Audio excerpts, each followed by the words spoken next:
Welcome friends, तो स्वागत है आप सभी का हमारे यूट्यूब चैनल पे। तो आज की इस वीडियो में हम बात करने वाले हैं ब्रांड के बारे में। तो मार्केटिंग मैनेजमेंट में हमारा बहुत ही इंपॉर्टेंट टॉपिक है, हमारा जो एक है वो हमारा ब्रांड के रिलेटेड है। तो आज सबसे पहले हम देखेंगे meaning and definition of brand. Branding क्या होती है, हम उसके रिलेटिंग इस टॉपिक में बात करेंगे। तो सबसे पहले हम देखते हैं ब्रांड होता क्या है। अगर हम नॉर्मल लाइफ में देखें तो हमने बहुत सारे सुने थे कि ये कंपनी का ये ब्रांड है, ये उस कंपनी का ब्रांड है, प्रोडक्ट है, ये कुछ भी होता है। तो आज इसके हम प्रॉपर डेफिनेशन देखते हैं। सबसे पहले इसका मीनिंग क्या होता है। Meaning and definition of brand में आता है हमारा a brand is a name, term, sign, symbol और डिज़ाइन। जो एक हमारा ब्रांड होता है उसमें एक तो नेम हो सकता है, जैसे हम कोई टाटा वगैरह ले लेते हैं, कंपनी के नेम के अंतर्गत कोई भी ब्रांड आ जाता है। जैसे टाटा टी आ गया तो ये एक तरह का ब्रांड है। और इसी के साथ साथ कोई टर्म, जैसे कोई उसके साथ हमने कोई वाक्य जोड़ दे, कोई सेंटेंस जोड़ दें, तो ये हमारा वो टर्म के अंडर इंक्लूड हो जाता है। इसी तरह साइन, जैसे हमारा यूनिलीवर का हमने जो देखा है वो ऐसा कोई भी प्रोडक्ट हो उसके पीछे जू बना होता है, जू बना रहता है वो डिज़ाइन के साथ। इसी तरह बहुत सारी और भी कंपनीज आते हैं जो अपने अपने साइन वगैरह निकालते हैं। इसके बाद हमारा सिंबल, बहुत सारी ऐसी कंपनी जो अपना जो किसी हर एक प्रोडक्ट के लिए एक स्पेशल सिंबल देती हैं, जब अपनी कंपनी की तरफ से कोई सिंबल लगा देते हैं साइन की तरह ही, तो वो सिंबल हो सकता है।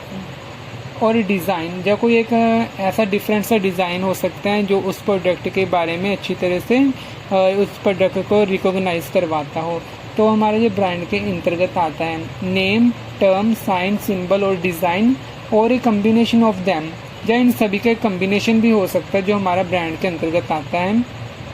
Intends to identify the goods and services of one seller, जो किसी एक सेलर की गुड्स एंड सर्विसेज को पहचानता है। और group of seller and to differentiate them from those of competition. तो जितने मार्केट में कंपटीशंस होते हैं, कंपटीटर्स होते हैं, तो वो एक जो ब्रांड होता है उसके अलावा वो एक ब्रांड अगर किसी कंपनी का होगा तो उन सभी कंपटीटर्स से उसको अलग बना देता है। तो ये हमारा होता है ब्रांड। अब हम देखते हैं एडवांटेज ऑफ ब्रांडिंग। तो हमने पहले ब्रांड की डेफिनेशन देखी थी। वो एडवांटेज ऑफ ब्रांडिंग, अगर हम कोई कंपनी है वो ब्रांडिंग करवाती है या ब्रांड अपना बनाती है तो उससे क्या उसके फ़ायदे होंगे। तो सबसे पहले तो हम आता था इजी टू आइडेंटिफिकेशन। तो हमें सबसे पहले तो मालूम है कि अगर कंपनी कोई अपना ब्रांड मार्केट में उतारती है तो उसका जो हमारे जो ब्रांड की होती है वो पहचान करने में आसान रहती है। मान लीजिए कोई कंपनी है, उसमें ब्रांड मार्केट में कोई, तो उसका जो ब्रांड होगा उसको हम मार्केट में जाकर के हम सीधा ब्रांड के नाम से अगर बोलेंगे तो हमें प्रोडक्ट बड़ी आसानी से मिल जाएगा। तो ये हमारे फर्स्ट इसका एडवांटेज होता है कि हमें उसका पहचानना, आइडेंटिफाई करना आसान रहता है। तो इसके सेकंड हमारा जो फ़ायदा होता है वो होता है हमारा builds up reputation and goodwill. Company की जो रेपुटेशन और गुडविल होती है, अगर कस्टमर्स किसी प्रोडक्ट या ब्रांड को फॉलो करते हैं और उसी को यूज़ करते हैं किसी भी गुड्स और सर्विसेज को, तो इसके साथ साथ कंपनी की जो रेपुटेशन है या उसकी जो गुडविल है उसमें भी काफ़ी ज़्यादा इजाफा होता है, जो इसके लिए एडवांटेज हो सकती है। थर्ड इसकी एडवांटेज हमारी आ जाती है रिकॉग्नाइजेशन एंड लॉयल्टी। तो एक हमारा जैसे गुडविल और रेपुटेशन के तरह ही होता है कि कंपनी के जो ब्रांड होते हैं उसको रिकॉग्नाइजेशन मिलती है और जो उसकी लॉयल्टी भी बनती है, मार्केट में एक नाम बनता है कंपनी के ब्रांड का। तो ये हमारा इसकी थर्ड एडवांटेज आ जाती है। इसके बाद हमारा आता है फैमिलियरिटी।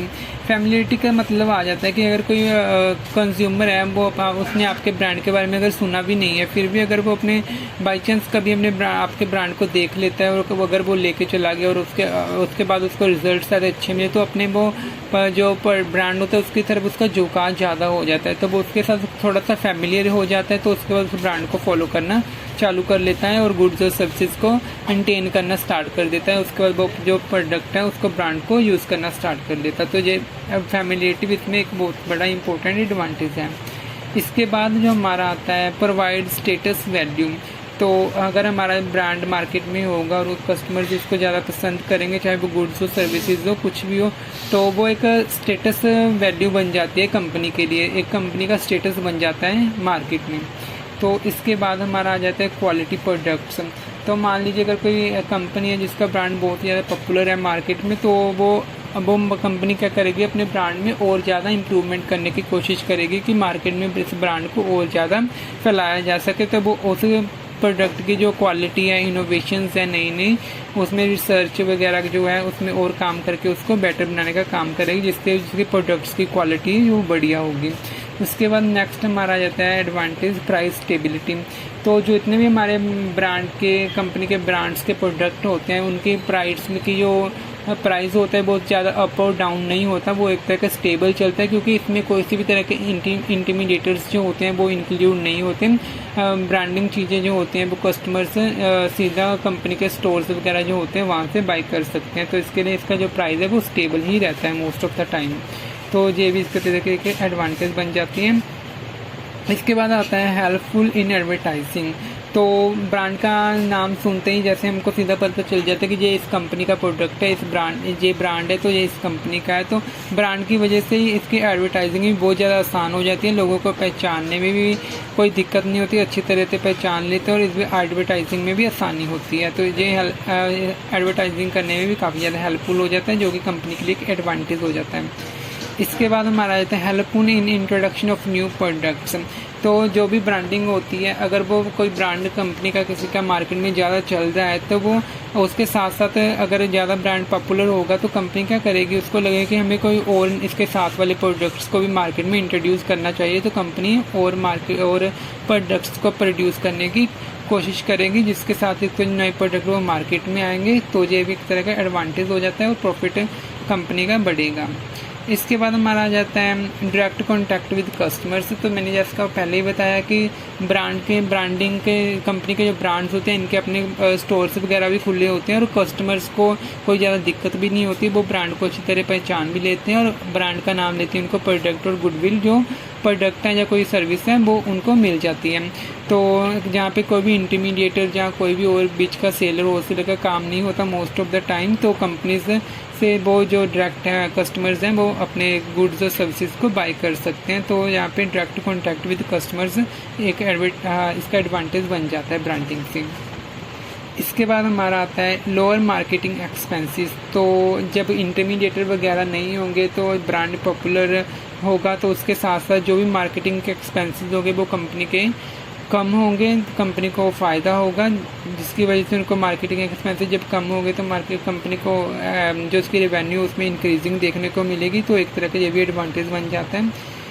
हमारा 12 नंबर पे आ जाता है कस्टमर मार्केटिंग रिकॉग्नाइजेशन। तो जब ब्रांड हमारा जो मार्केट में पॉपुलर होता है तो कस्टमर उनको अच्छी तरह से रिकॉग्नाइज कर सकते हैं और जल्दी से जो प्रोडक्ट और ब्रांड उसको पहचाना जा सकता है। इसके बाद आ जाता है हमारा डिमांड स्टिमुलेशन।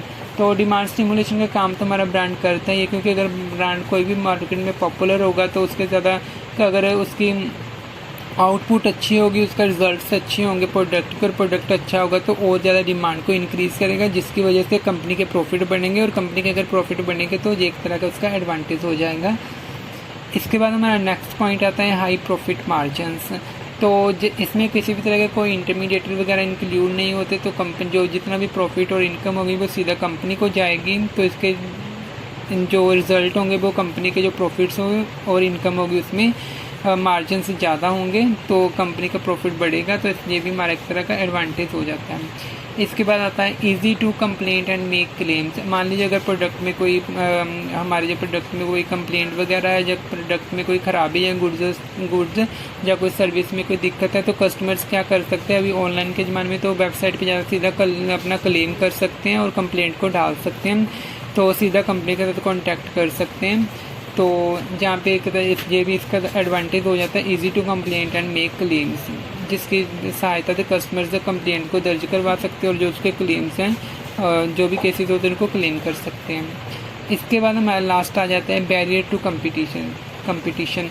तो मार्केट में मान लीजिए कि ब्रांड बहुत ज़्यादा पॉपुलर है तो वो उसके जो कंपटीशन वाले होते हैं उनके लिए एक बैरियर खड़ा कर देता है, क्योंकि वो उस ब्रांड का अगर सामना नहीं कर पाते तो उसके लिए एक तरह का बैरियर का काम करता है। तो जिसकी वजह से कंपनी का ब्रांड जो पॉपुलर होता है उसकी सेल्स और डिमांड ज़्यादा होती है, तो जब ज़्यादा होगी तो कंपनी को इनकम और रेवेन्यू भी ज़्यादा होगी, मार्जिन से ज़्यादा होंगे, तो ये भी कंपनी के लिए एक तरह का एडवांटेज हो जाएगा।